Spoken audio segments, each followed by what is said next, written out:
Bukan Soeharto, ternyata ada sosok presiden yang menjadi idola Presiden RI Prabowo Subianto hingga menjadi kiblat kepemimpinannya. Tokoh yang menjadi idola Prabowo Subianto itu bukan dari Indonesia, melainkan dari Korea Selatan. Dia adalah mantan Presiden Korea Selatan Park Chung-hee yang dianggap pernah membuat Korea Selatan menjadi negara industri. Hal itu disampaikan Prabowo saat meresmikan pabrik Lotte Chemical Indonesia di Cilegon, Banten pada Kamis 6 November. Di hadapan bos-bos asal Korea Selatan, Prabowo menjelaskan alasannya mengidolakan Park Chung-hee. Di antaranya ialah karena keberhasilan Park Chung-hee mengeluarkan Korea Selatan dari derita kemiskinan. Meskipun kata Prabowo, selama memimpin, Park Chung-hee memang cukup memiliki rekam jejak kontroversial karena gaya militernya dalam memimpin. Namun mantan Presiden Korea Selatan itu anti korupsi sehingga dikenang cukup baik oleh rakyatnya. Lalu siapakah Park Chung-hee? Park Chung-hee adalah mantan Jenderal Angkatan Darat Republik Korea dan diktator Republik Korea pada periode 1961 hingga 1979.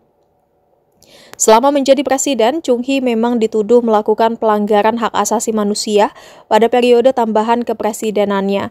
Namun reformasi ekonomi yang dia lakukan akhirnya menghasilkan pertumbuhan ekonomi dan industrialisasi yang cepat dan belum pernah terjadi sebelumnya.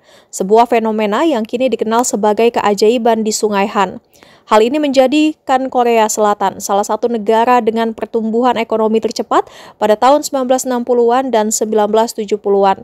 Meskipun dengan mengorbankan hak-hak buruh, era ini juga menyaksikan terbentuknya Chaebol, perusahaan keluarga yang didukung oleh negara, mirip dengan Zaibatsu di Jepang. Contohnya, Chaebol yang signifikan adalah Hyundai, LG, dan Samsung. Namun selama kepemimpinannya, Park Chung-hee selalu diintai kematian karena pembunuhan. Istrinya pada 15 Agustus 1974 tewas karena ditembak seorang agen Korea Utara, Moon Se-gwang, yang mencoba membunuh Park saat berpidato. Park lolos dari percobaan pembunuhan, namun istrinya, Yuk Yung-soo, tewas. Park tetap meneruskan pidatonya tanpa memperdulikan kondisi istrinya yang kritis. Hingga akhirnya Chung-hee terbunuh pada 26 Oktober tahun 1979 oleh Kim Jae-kyu, direktur KCAA dan teman lamanya. Meski dikenal sebagai tirani dan diktator, namun Park Chung-hee dikenal sebagai presiden yang sederhana, lantaran Park sendiri hidup relatif sederhana dibandingkan banyak diktator lain di Asia kala itu. Meski begitu, Park Chung-hee dikelilingi oleh orang-orang korup karena kediktatorannya. Rezimnya sangat terkait dengan korupsi sistemik dan kronisme. Pemerintahannya menciptakan hubungan erat antara negara dan konglomerat besar seperti Samsung, Hyundai, dan LG. Dukungan negara berupa pinjaman, proteksi, dan proyek diberikan kepada perusahaan-perusahaan yang loyal. Hubungan ini sering disertai praktik suap dan kolusi. Kekuatan politik absolut membuat pengawasan hampir tidak ada. Dana politik Park dan partainya sering berasal dari kontribusi wajib para pengusaha yang mendapatkan keuntungan dari kebijakan negara. Setelah kematiannya, banyak laporan dan penyelidikan menemukan praktik-praktik korupsi di tingkat pejabat tinggi, meskipun Park sendiri tidak pernah didakwa karena meninggal sebelum pemerintahan demokratis terbentuk. Industrialisasi Korea, ya mungkin ini tidak politically correct karena dia tentara ya. Tapi kalau tanya orang Korea semua, dia banyak jasanya dalam pembangunan ekonomi